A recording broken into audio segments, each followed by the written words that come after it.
Ça dit, il a fait l'entreprise, il a fait l'usine pour pouvoir résoudre un problème et dire non, non, ce problème-là, tu ne vas pas le résoudre. On va rester dans la pénurie.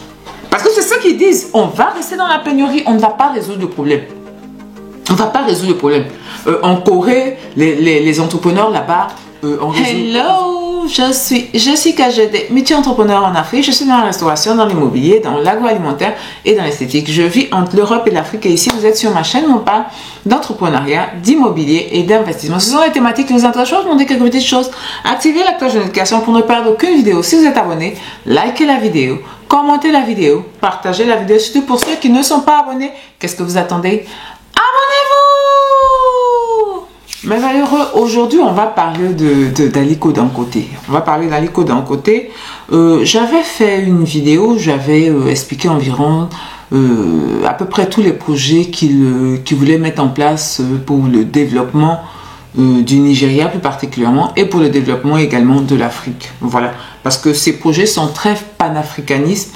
C'est quelqu'un que j'admire beaucoup, mais je pense que comme la plupart des entrepreneurs africains, voilà, c'est quelqu'un que j'admire beaucoup. Et aujourd'hui, il est dans des problèmes qui me font dire que c'est l'une des raisons également pour lesquelles beaucoup d'Africains, de personnes qui veulent venir entreprendre en Afrique, n'entreprennent pas en Afrique. Voilà. Beaucoup de personnes qui veulent entreprendre en Afrique n'entreprennent pas en Afrique. Voilà. Donc actuellement, même si ça s'est très partiellement résolu, Aliko Dangote est dans des problèmes au Nigeria.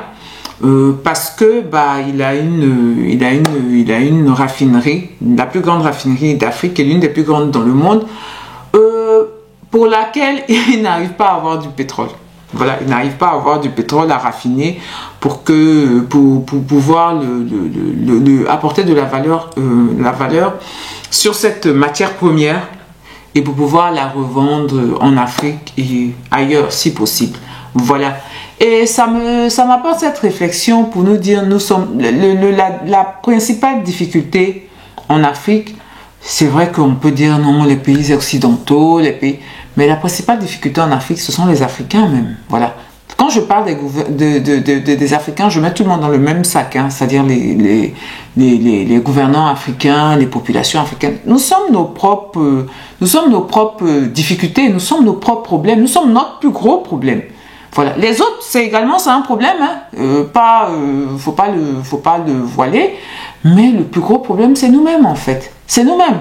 À la genèse de cette raffinerie, je vous explique pourquoi est-ce qu'il a construit.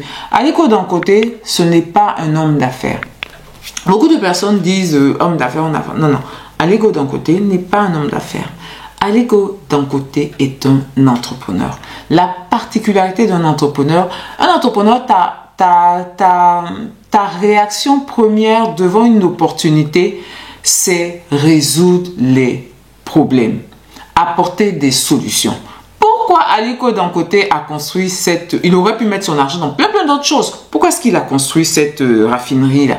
Il a construit cette raffinerie parce qu'il s'est rendu compte que le Nigeria, la première économie africaine, qui est une économie complètement artificielle, c'est-à-dire il n'y a rien en dessous là, à part le pétrole. Voilà, matière première, c'est une économie complètement artificielle. Il s'est rendu compte que le Nigeria avait matière première, le pétrole, et le Nigeria avait des pénuries de pétrole, avait des pénuries de carburant. Le Nigeria importait du carburant de mauvaise qualité qu'il mettait sur son marché, alors que le Nigeria a du pétrole. Donc, en tant qu'entrepreneur, c'est comment j'apporte une solution à cette difficulté-là. Voilà. La raffinerie de pétrole vient de là. C'est-à-dire, c'est pas levé comme ça pour dire, je vais faire une... Non. Il voulait résoudre un problème au Nigeria. Le problème qu'il voulait... Il faut vraiment comprendre son esprit. Il faut vraiment comprendre pour voir à quel point c'est une saloperie. Les bâtons qu'on lui met dans les roues, là, c'est une saloperie. Au Nigeria, ils ont très souvent des pénuries de carburant. En étant premier producteur de pétrole africain, ils ont très souvent des problèmes de carburant. C'est-à-dire, en Côte d'Ivoire, on n'a pas ça. On n'a pas ça. À la station d'essence, là-bas, souvent, il y a des, comment on appelle ça? Il y a un rang, voilà, il y a un rang de voitures parce que, par exemple, ils n'ont pas de pétrole, ils ont des pénuries d'approvisionnement en carburant, pardon. Voilà, ils ont des pénuries d'armement. Donc, ça fait que à l'essencerie, bah, les gens ont des difficultés à avoir du carburant. C'est comme en essence, vous savez, quand il y avait eu la crise au niveau de Total, là. Voilà, on partait dans les stations, on se mettait... Bah, eux, c'est comme ça, mais eux, c'est en mode... C'est tout le temps que c'est comme ça. C'est tout le temps que c'est comme ça. Et donc, quand Dangote a vu ça, il a vu une telle absurdité. Comme nous tous. Il y a plein de choses qui se passent dans nos pays. On dit, mais c'est absurde. Pourquoi ça fonctionne comme ça? En tant qu'entrepreneur, il a vu ça. Il a créé les moyens. Il n'a pas... C'est pas l'État. Il n'est pas l'argent de l'État. Non, non, non, non. Il allait chercher des partenaires pour pouvoir monter cette usine-là. Pour pouvoir transformer la matière première qui est en abondance au Nigeria et qui ne profite pas au Nigeria. Déjà, avec l'importation de carburant, ça ne crée pas beaucoup d'emplois. Alors qu'avec une usine de transformation, emploi direct, on parle de près de 200 000 emplois directs. Emploi indirect, ça se chiffre en millions. Vous comprenez? Donc, non seulement il va résoudre le problème de mauvais carburant, il va résoudre le problème d'approvisionnement en carburant, il va apporter de la valeur ajoutée à la matière première qui est en abondance au Nigeria. Et donc, les caisses de l'État, bah, ça va aller, la population, ça va aller, le développement est en marche. Voilà, le développement en marche. Donc, c'est que dans nos pays, on voit ce genre de trucs-là. Je vais vous donner l'exemple de la Corée du Sud. La Corée du Sud, le PIB de la Corée du Sud, là, que vous voyez là, c'est quelques grandes entreprises qui font ça. C'est quelques grandes, il y a un tissu de petits entrepreneurs, mais des grosses entreprises là.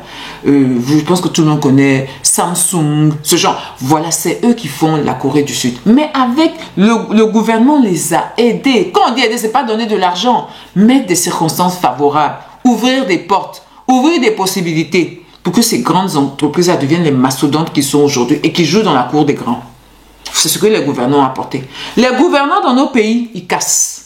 Il casse. C'est-à-dire, tu te dis, mais comment on va se développer? Si le gouvernement, c'est-à-dire, on ne te demande pas de nous donner de l'argent, mais mets au moins les circonstances favorables pour qu'on puisse avancer, pour qu'on puisse créer des grandes entreprises, pour qu'on puisse créer des champions. Les gouvernants, non. Ils ne font pas ça.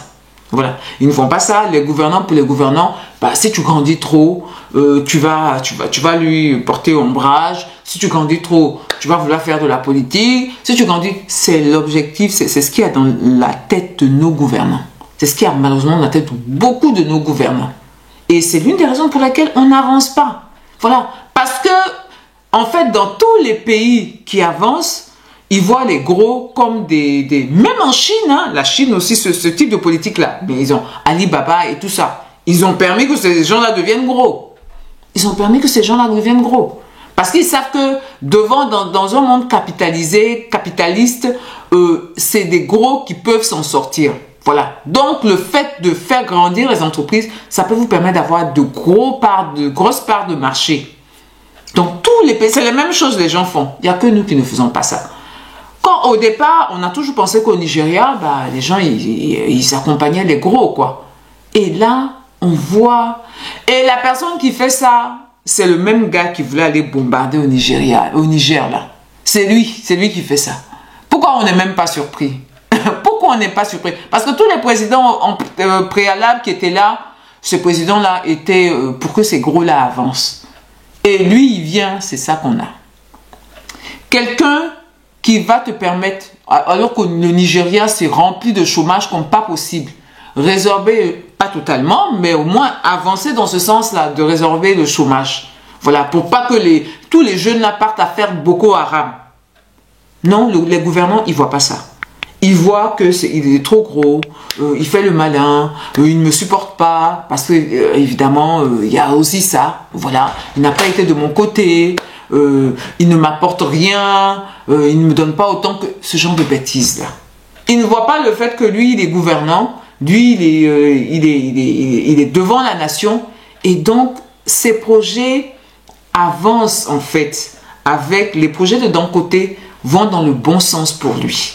Parce que le bon sens pour lui, c'est qu'il y a de plus en plus de jeunes qui aient des emplois. Le bon sens pour lui, c'est qu'on puisse résoudre ce problème de pénurie de carburant. Le bon sens pour lui, c'est que le Nigeria soit un pays leader en Afrique où on voit que l'économie est en train de se transformer.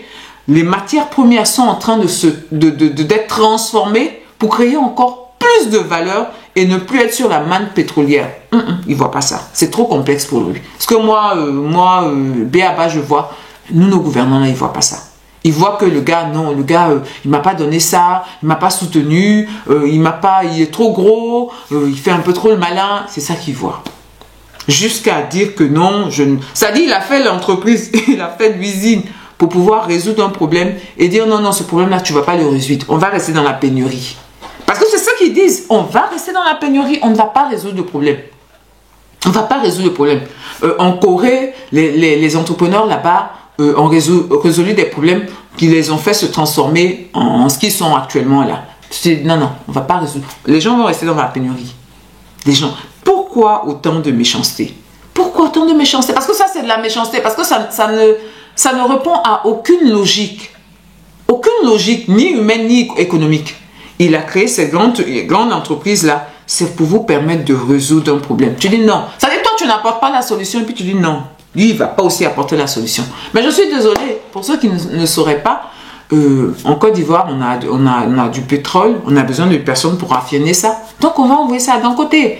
Au Sénégal, ils vont envoyer ça d'un côté. Au Gabon, on va envoyer ça. C'est-à-dire, en fait, il ne va pas avoir de problème pour faire tourner son entreprise. Jamais. Les raffineries, non. Il y a plein de raffineries dans des pays où ils n'ont pas de pétrole. Donc, c'est pas ça le problème. Parce que faire une raffinerie, même déjà, on manque même de raffineries. Donc, pouvoir avoir des raffineries, tout le monde cherche ça. Mais le problème pour lequel la raffinerie avait été faite, c'est-à-dire permettre à la population d'avancer, permettre au pays d'avancer. Les gouvernants disent non, non, restons dans n'importe quoi, là, restons dedans. Ça, c'est-à-dire quand tu regardes, tu te dis, mais waouh, quoi. Tu dis, waouh, pourquoi on agit comme ça? C'est quoi nos démons? C'est quoi nos démons? Parce que ça, on n'a pas... je veux dire, c'est incompréhensible. C'est incompréhensible. Tu ne comprends pas. Tu ne sais pas pourquoi on agit comme ça. Pourquoi est-ce qu'on refuse d'avancer comme ça? Parce que ce n'est que ça, refuser. C'est ce qu'on voit là. C'est le refus total d'avancer. C'est le refus total d'avancer. Voilà. Refus total d'avancer. D'un côté, il y a quelques années, là, il a fait toujours dans le sens de résoudre des problèmes. Voilà.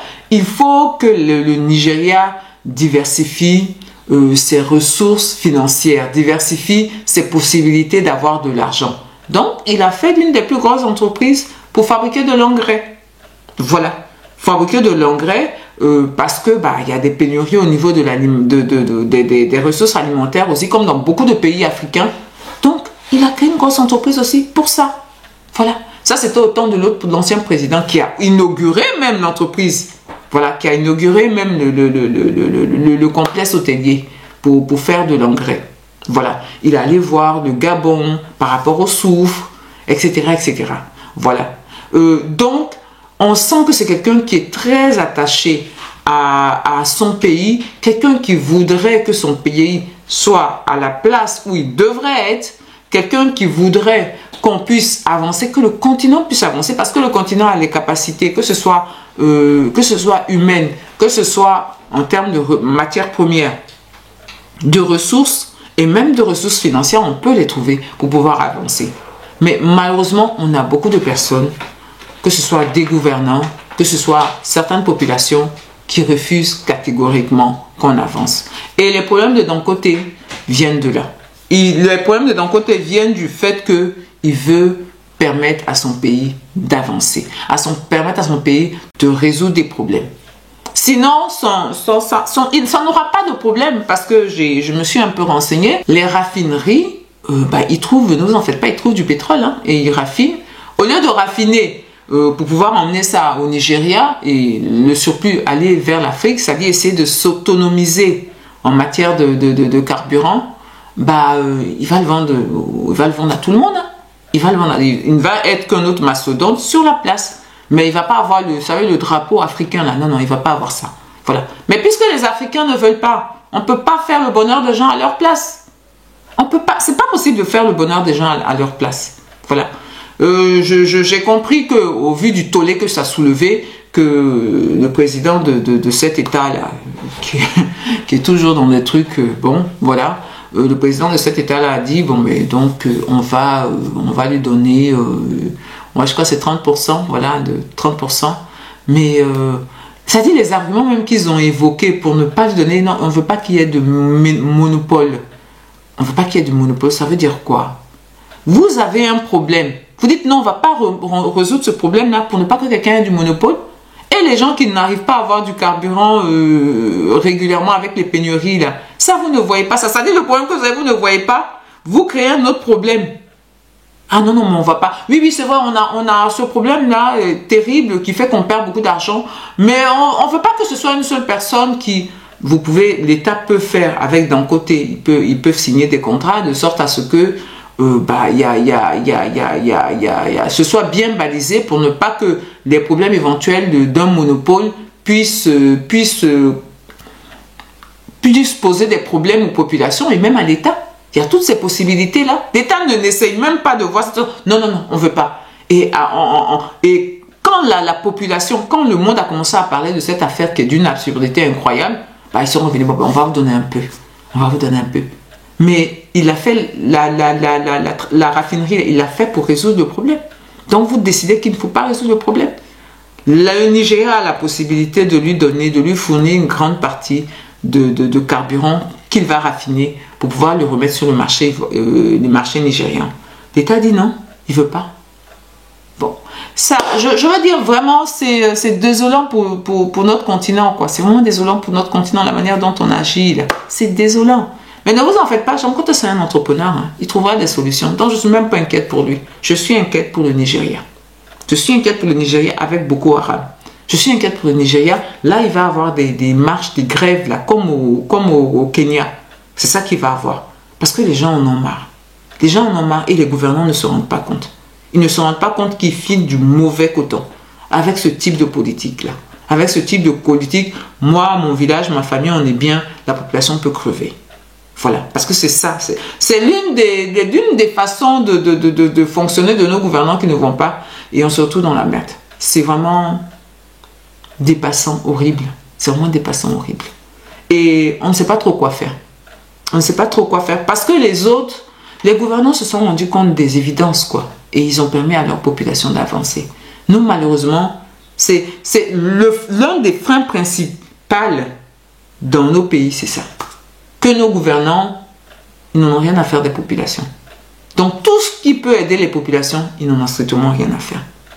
C'est dommage. Mais valeureux, mettez-moi en commentaire ce que vous pensez de la situation de d'un côté. Est-ce que vous pensez qu'il va pouvoir s'en sortir? Voilà. Est-ce que vous pensez qu'il va pouvoir s'en sortir? Est-ce que vous pensez que l'État nigérian va passer de 30% à une plus grande portion de pétrole à pouvoir raffiner avec les entreprises de d'un côté? Voilà. Donc, mettez-moi ça en commentaire. Je vous dis, portez-vous bien. Prenez soin de vous et de votre famille. Et surtout, n'oubliez pas, on avance ensemble.